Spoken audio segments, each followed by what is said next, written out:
Hi, Aaron. Hi, Steph. Hi. I am so excited to chat with you today. Obviously, we worked together probably it was 10 years ago, I think. We finished working Maybe together not quite. for a long time and for a Close long to. time before that. Yeah. Yeah. And I think at CB, pre-Gartner, we found common ground in being very passionate about what the people function, what HR leaders could do to progress their function, and spent an hour sort of talking about what the future looks like. And I think our views have stayed really aligned Yeah. about what that means. Obviously, the world's changed so much in 10 years. So it's nice to check in with you here and to, yeah, exchange sort of ideas. And in particular, what really sparked me to have this conversation with you was the article in HRM in which you were talking about some really interesting aspects of what AI means for our workforce and for productivity, of which Australia is in desperate need of, and the world, and all these different opportunities. So I just thought the world needs to hear more, Aaron McEwan. So here we are. I had some really specific questions that came out of that. And the first one is, so how do we think about what work AI should do in our, let's just say, an HR function, or how do we think about what work AI should do as opposed to what it could do Yeah. in the sort of context of value creation? This is going to sound like a strange response, I suspect. But the way I think about it is kind of like Marie Kondo. So if you're not familiar with Marie Kondo, she's a Japanese YouTube star that specializes in decluttering people's apartments. And her kind of mantra is, if an object doesn't bring you joy, it's probably time to let it go. But the way I think about how maybe we should use AI is in response to two questions. Does this bring joy and does it bring value?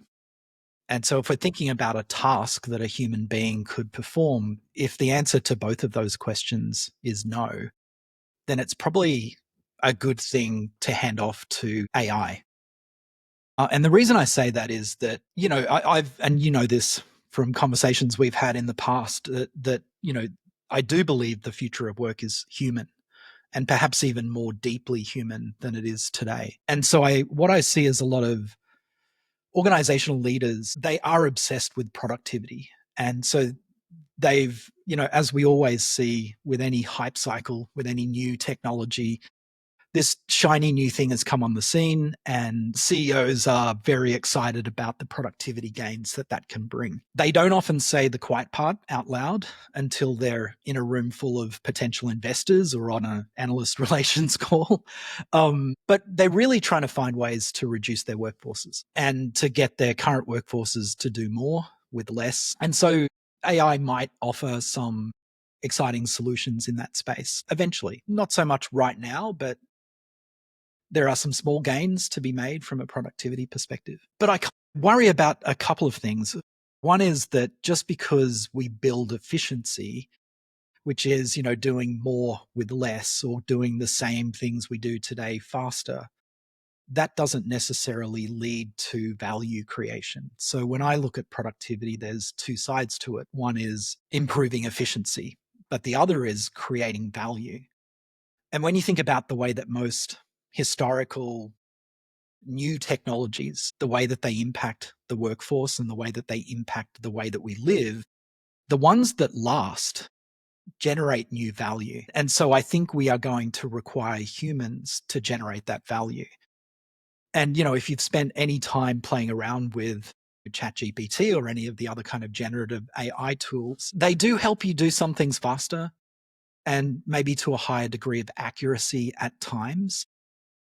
But if you're using them to create anything novel or new, the output, at least to me, feels a little mediocre.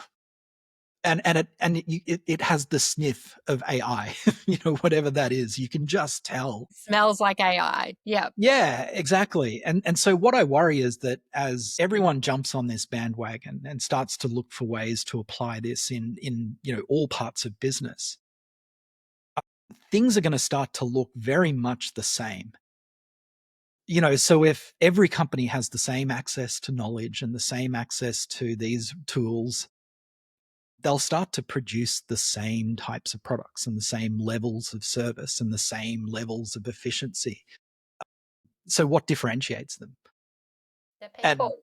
exactly, that's my belief. It is going to be the people. And so we need to make sure that we're not just automating the joy out of everything. So that's why I think it's not just about, does this bring joy and does it bring value? We've really got to make sure that human beings hold on to the tasks that bring both joy and add value, because that's where that unique combination of, like, nothing beats a fired up human who's committed and passionate and comes with energy and open-mindedness. Those things, if we could bottle it, we wouldn't need AI, I suspect. Yeah, we talk a lot about energizing work and that's an accelerator on value creation.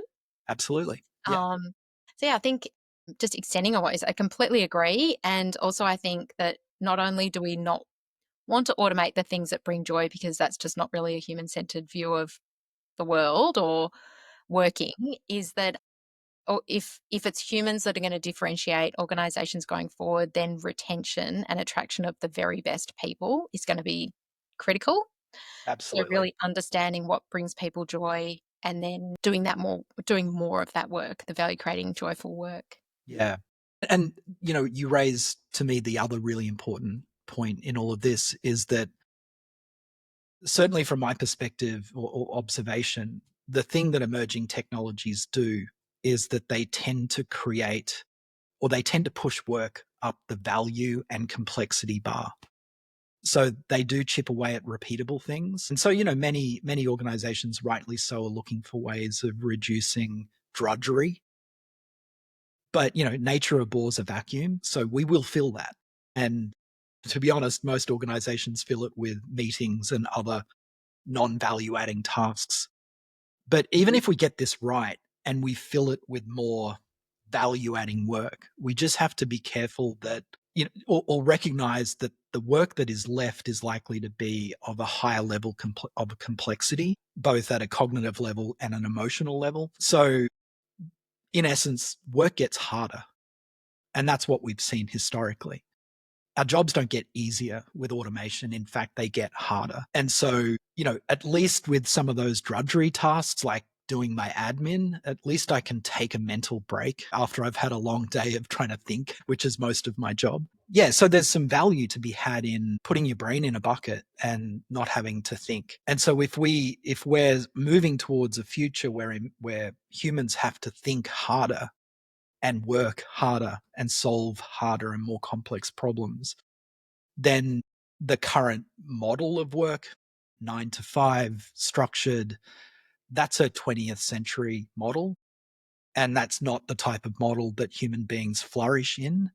So it's not just, do humans have access to work that brings them joy, but can they do that work in a way that is sustainable and leads to higher level value outputs? Yeah. I think, one of the things we spoke about in the lead up to this was, I made a somewhat flippant remark about Michelangelo's. That's kind of what I mean, is there is a potential future where AI creates the sort of environment where human beings can be optimized and continue to focus on painting Sistine chapels. But Michelangelo didn't do that 9 to 5 with a boss sitting over his shoulder monitoring him electronically.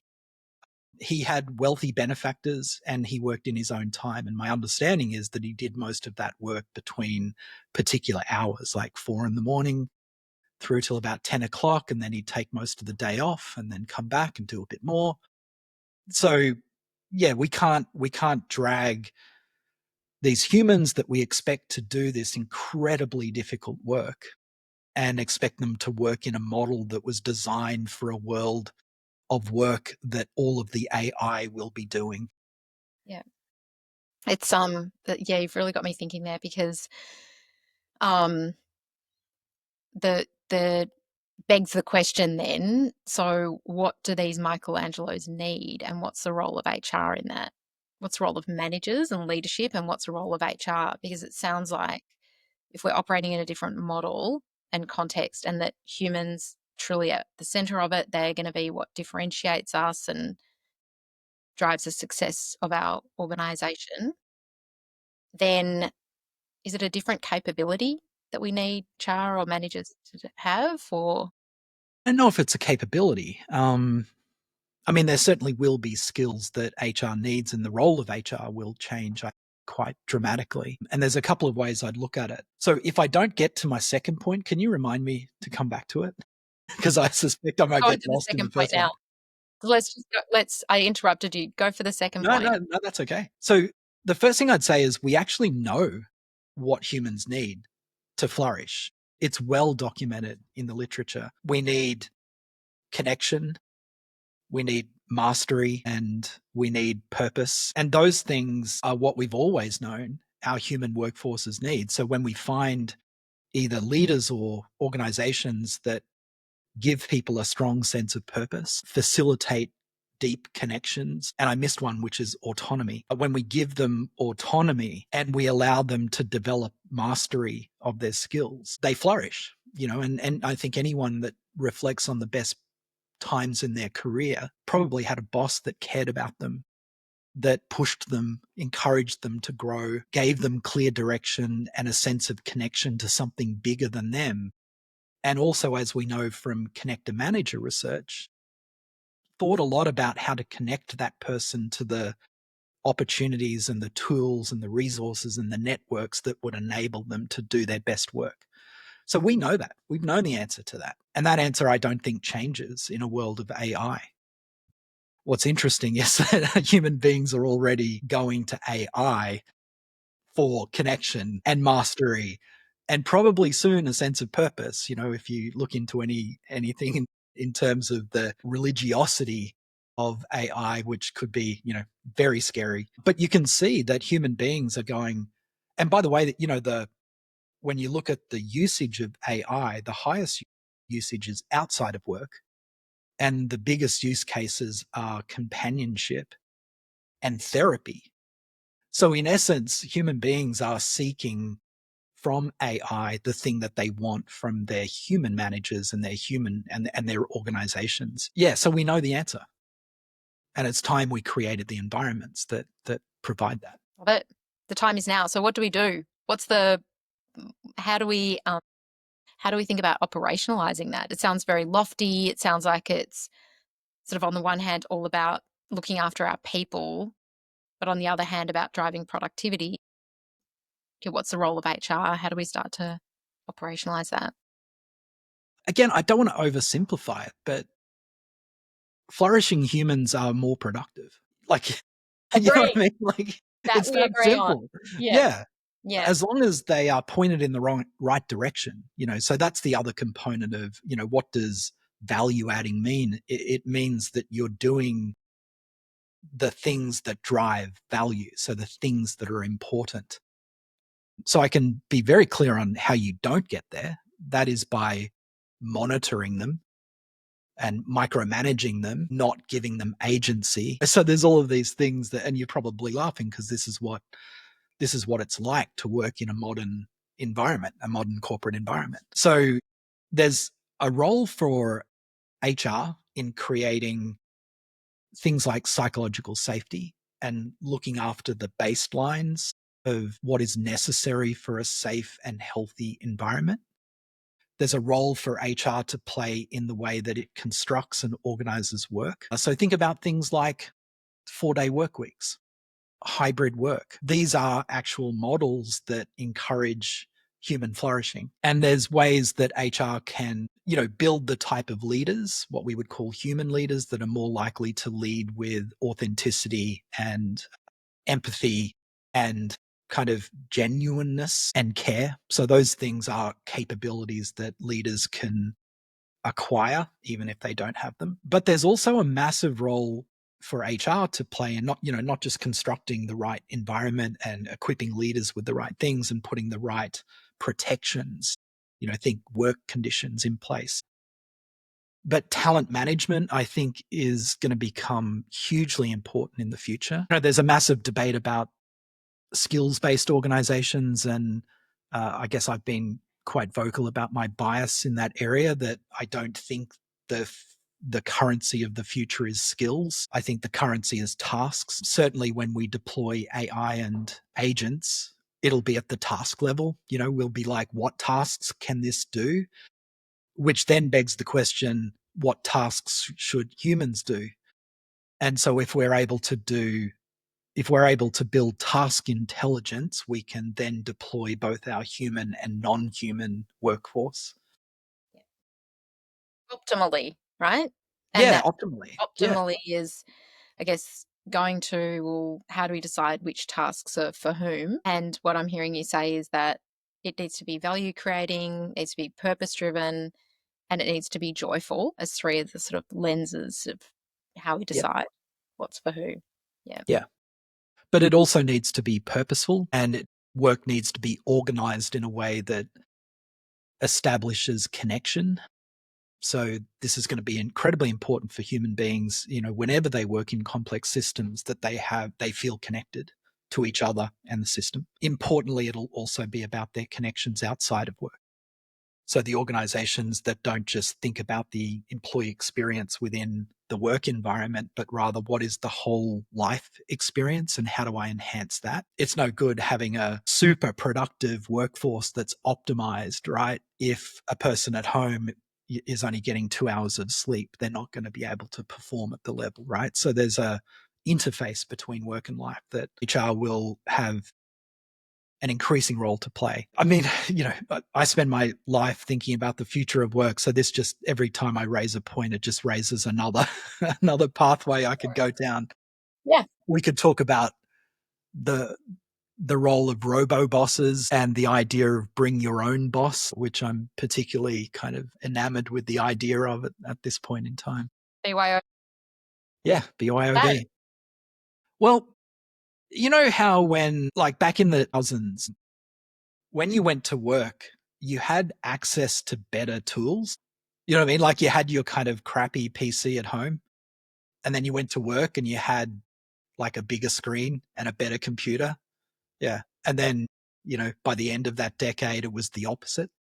So you had this like optimized home environment where you had big screens and maybe two screens and yeah, I won't mention any brand names, but you had like a better computer. And then you went to work and you downgraded, because enterprises were intent on getting the biggest bang for their buck. So everyone gets the same PC and it's like the, minimal version to just get your work done. That led to bring your own device. Eventually we brought our tablets to work and our own personal phones because they're mapped to us and our personal preferences. So I can picture a world that's coming very, very quickly where organizations will invest in, and by the way, Gartner kind of predicted this, that by about 2027, we were predicting that about 87% of managerial tasks would be automated. Yeah. So, there's a very high likelihood that you'll end up with a type of robo boss. It's monitoring your activities, it's directing your attention. Sorry, Aaron, can we pause for a sec? Sorry, Aaron. That's all right. Life gets in the way. Exactly. This is what work is. Work is like we're working right now and life is part of it. And Yeah. that's the way it is now. So, yeah, we have to Yes. optimize for that. Yes. But And I'm yeah, like, enjoying myself because I know that I can say to you, it's okay. My kids just got that's right. home. No one Yeah. cares. Yeah. Um, Yeah. So bring your own boss will be kind of the same. And there's two interesting phenomenon to introduce. So one is that the consumer versions of robo bosses, well, the consumer version won't be your boss. It'll feel like your best friend and the best mentor and coach you've ever had. They get your sleeping patterns, they understand how you operate, what your preferences are. And then you'll plug in your personal and professional goals and what you want to do with your career. And it'll provide you with guidance and nudging around the best pathway to get there. Your corporate version won't have your interests at heart. yeah. Lowest common denominator. Yeah. Exactly. It'll treat you Yeah. like sheep dip, but more importantly, it won't have the same degree of technological advancements because it's designed for a different purpose.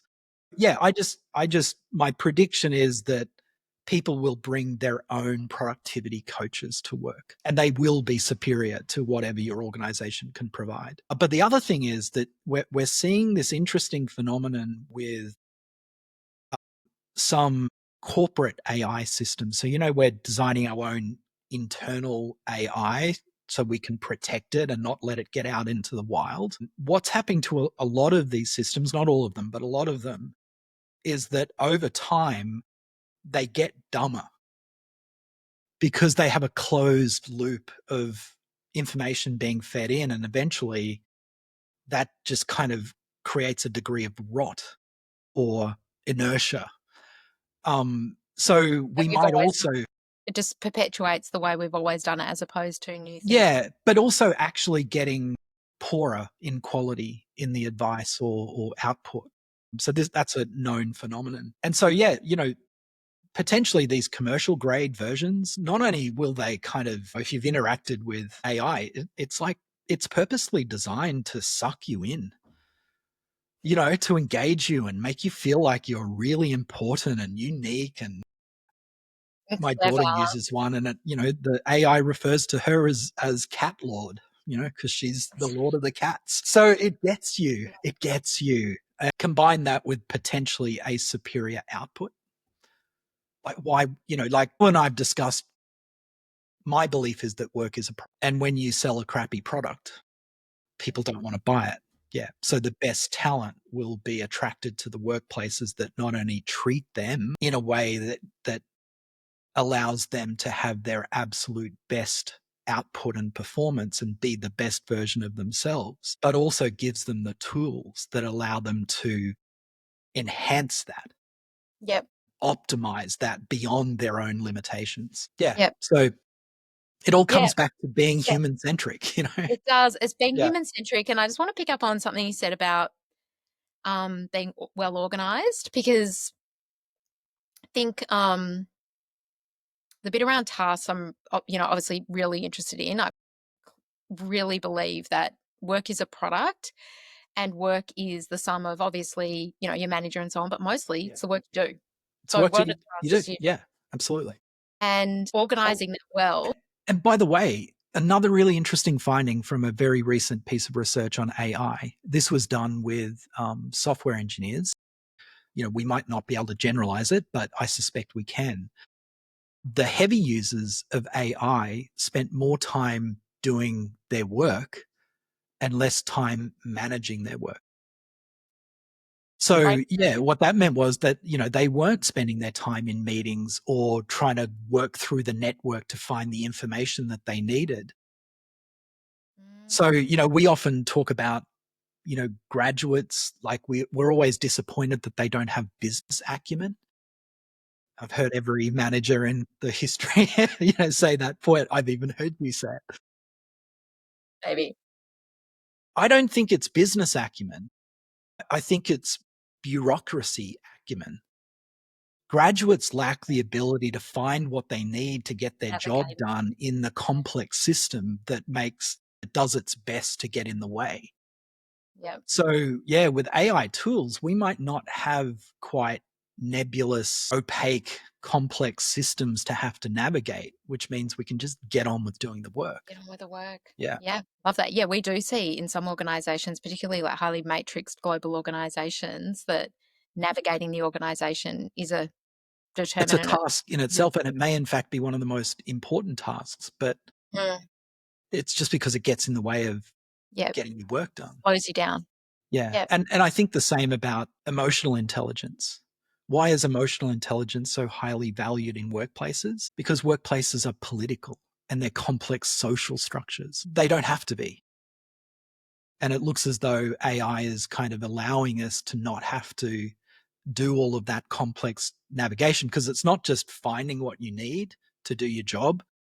You have to be nice to the person that has the thing that you need. So it's like you have to be Bit both. of a leveler. Yeah, Yeah. exactly. Yeah. And, Yeah. you There's can't no really, reason why, if you're a geologist, for instance, and you're not managing people, that you really need to be good at interacting with people, but you do to get along in an organization or to be promoted and those kinds of things. So yeah, just that's exactly right. yeah, Yeah. back to your Michelangelo point, kind of going full Well, circle. yeah, Need experts. apparently he wasn't a nice dude. I don't know. Yeah. He was hard to get along with. Who knows? Who knows? Who knows? But yeah, had all of those factors to set him up for success for sure. Yeah. Yeah. So I think I was just going to say on the task piece that if being organized is one of the key determinants of success in terms of what tasks humans do and AI does, then at the moment we're relying on outdated position descriptions. They're in Yeah. a PDF in a system somewhere. So, I don't think the average organization would have much of an idea of what the vast majority of their employees actually do and how work gets done. yep, You know, we just don't, we don't observe it, we don't think about it, we don't analyze it. we're flying blind then if task intelligence is one of the, yeah. So obviously, that's a lot of the work that, we think is unlocking an ability to move forward and to get organized and to optimize, where people are focused and to get them focused on the right things. Yeah, I couldn't agree Right more. thing. Back to Yeah. your original point, going full circle to those value creating and joyful sort of tasks and activities. But I think, this sounds really positive to me in terms of the your vision of the future of work. I think we're hearing a lot of doom and gloom, and you do hear a lot about cost out, Mm. but I'm hearing a really positive story. Is your vision for the future hopeful? I mean, I think I'm an optimist at heart, so I do try to be hopeful about the future. But I guess, this could be naive because I certainly can envisage a very dystopian future. And, I work with executives every day. I know what they're trying to do. But if you play it out over a long enough scale, like if nobody has a job, who's going to buy their products? So, it's like it's a ridiculous idea to try and deliberately make everyone unemployed Mhm. because no one will buy the products that you're rushing to automate to deliver cheaper, whatever it is. Yeah. So there's always that consideration. But I think when I come back to there is a theory, and it's called the theory of extended mind. And essentially the premise of this theory, and I'll probably butcher this, so apologies to the author, but essentially it's the idea that one of the things that differentiates humans from other classifications of animals is our unique ability to extend our awareness beyond our own skull. So, what we do is we interact with the environment and we manipulate the environment. And, so we invented language. And language is a way of me getting outside of what's in my head and to understand what's in your head. That's unique, right? And it's Mm. the defining characteristic of what it is to be human.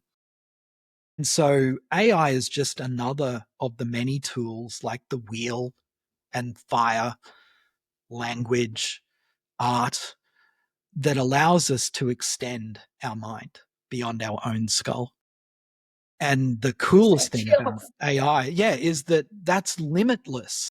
We now potentially are on the cusp of not only extending our mind to the mind of every other person that's alive or who has ever lived within the time that we've collected their thoughts and wisdom, but also into the mind of a new artificial intelligence that may think differently to us. So there's something quite positive to that.